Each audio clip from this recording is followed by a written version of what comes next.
अस्सलाम वालेकुम। आज हम स्टार्ट करने जा रहे हैं स्क्रैच प्रोग्रामिंग का कोर्स। आज हम बात करेंगे कि स्क्रैच प्रोग्रामिंग है क्या।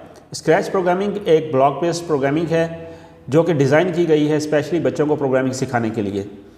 तो इसमें हम आसानी के साथ एनिमेशंस क्रिएट कर सकते हैं, स्टोरीज़ को एनिमेट कर सकते हैं और हम सिंपल गेम्स हम बना सकते हैं। तो स्क्रैच प्रोग्रामिंग के लिए हमें सिर्फ एक ही रिक्वायरमेंट है हमारी कि हमारे पास इंटरनेट होना चाहिए। हमें कोई भी सॉफ्टवेयर इंस्टॉल करने की ज़रूरत नहीं है। आपके पास इंटरनेट है तो आपने गूगल क्रोम अपने लैपटॉप पे या कंप्यूटर पे ओपन कर लेना है और इस पर हम यहाँ पर टाइप करेंगे scratch.mit.edu। जैसे हम इस पर क्लिक करेंगे हमारी ये वेबसाइट ओपन हो जाएगी। ये एक ब्लॉक बेस्ड प्रोग्रामिंग है, बहुत ही इंटरेस्टिंग है। तो इसमें सबसे पहले हम यहाँ पर क्या करेंगे, ये हमारे पास ऊपर ऑप्शन है क्रिएट का, हम इस पर चले जाएंगे, इस पर हम क्लिक करेंगे। जैसे हम क्रिएट पे क्लिक करेंगे तो हमारे पास ये इसका एडिटर जो है वो ओपन हो जाएगा। तो इसमें सबसे पहले हम यहाँ पर समझेंगे कि इसका एडिटर जो है वो इसका इंटरफेस क्या है और इसमें क्या क्या कंपोनेंट्स हैं इसके।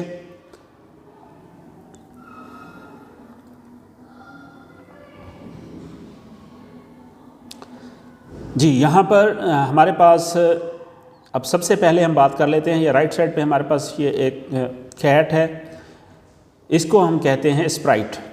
स्क्रैच की लैंग्वेज में, स्क्रैच में हम इसको कहते हैं स्प्राइट। और ये एक करैक्टर है जो हम इसको कमांड्स देंगे, यहाँ पर जो भी हम एक्शंस परफॉर्म करने के लिए कहेंगे वो एक्शंस ये स्प्राइट यहाँ पर परफॉर्म करेगा।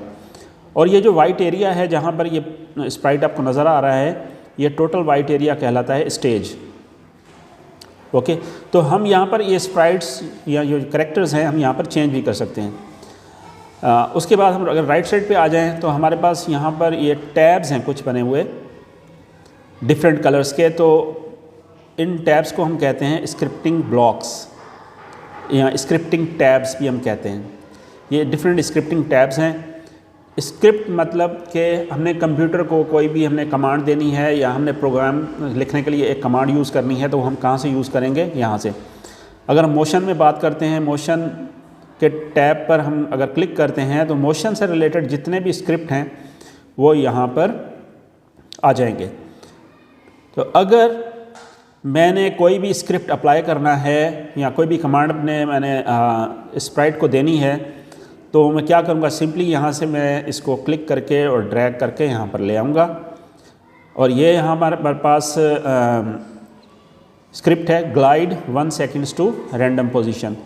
यानी कि हमारा जो स्प्राइट है वो ग्लाइड करेगा 1 सेकेंड के लिए। अगर इसका इफ़ेक्ट मैंने देखना है, सिंपली इस पर एक दफ़ा मैं यहाँ पर क्लिक करूँगा तो हमारा स्प्राइट जो है वो रैंडम पोजीशन पर ग्लाइड कर जाएगा। जैसे ही दोबारा क्लिक करूँगा तो ये स्प्राइट रैंडम पोजीशन पर, रैंडम पोजीशन मतलब इस स्टेज के ऊपर जितनी भी पोजीशंस हैं वो सारी कहाँ पर इंडिकेट हो रही हैं जी, यहाँ पर वो x और y, यानी कि जो हॉरिजेंटल पोजीशंस हैं हमारे पास वो x की फॉर्म में होती हैं और जो वर्टिकल पोजीशंस हैं वो y की फॉर्म में होती हैं। तो जब भी मैं यहाँ पर क्लिक कर रहा हूँ तो आप यहाँ पर नोट करें कि यहाँ पर जो x और y की वैल्यूज़ हैं वो ऑटोमेटिक चेंज हो रही हैं, यानी कि ये हमारा स्प्राइट जो है वो रैंडम पोजीशन पर मूव कर रहा है। ठीक है, अब इसमें मैं इसको प्रोग्राम की शक्ल देना चाहता हूँ तो मैं क्या करूँगा, एक और मैं जाता हूँ कंट्रोल्स पर। कंट्रोल्स में हमारे पास ब्लॉक्स जो भी हैं वो सारे के सारे यानी कि हमारे प्रोग्राम का कंट्रोल हैंडल करने के लिए हैं। यहाँ पर अगर मैं यहाँ पर एक ब्लॉक यूज़ करता हूँ फॉर एवर, तो इसको मैं लेके आ जाता हूँ यहाँ पर। जैसे मैं यहाँ पर लेके आऊँगा अब देखेंगे कि ये जो ग्लाइड वाला ब्लॉक है ये इसके अंदर ऑटोमेटिक फिट हो गया है। और अगर नहीं भी होता, फर्ज करें इसको अगर फॉर एवर ऐसे मैंने पुट किया हुआ है और कोई भी दूसरा ब्लॉक अगर मैं लेके आऊँ और इसके अंदर मैं ऐसे प्लेस कर सकता हूँ। अब इससे क्या होगा कि ये एक लूप की शक्ल में हमारा प्रोग्राम चलता रहेगा। ये हमारा प्रोग्राम जो है लूप की शक्ल में चलता रहेगा और हमारा जो स्प्राइट है वो 1 सेकंड के लिए एक जगह पर जाएगा, फिर दूसरे सेकंड के लिए दूसरी जगह पे चला जाएगा। अगर मैं इस पर एक दफ़ा क्लिक करता हूँ तो आप देखेंगे इफ़ेक्ट इसका ये जस्ट कॉन्टीन्यूसली हमारा स्प्राइट मूव करता रहेगा, ठीक है। उसके बाद ऊपर हमारे पास यहाँ पर अगर आप देखें तो ये स्टॉप का बटन है और ये गो का बटन है। अगर मैं इसको रोकना चाहता हूँ तो मैं क्या करूँगा, स्टॉप पे क्लिक कर दूँगा, तो अब यहाँ पर हमारा प्रोग्राम जो है वो स्टॉप हो गया है।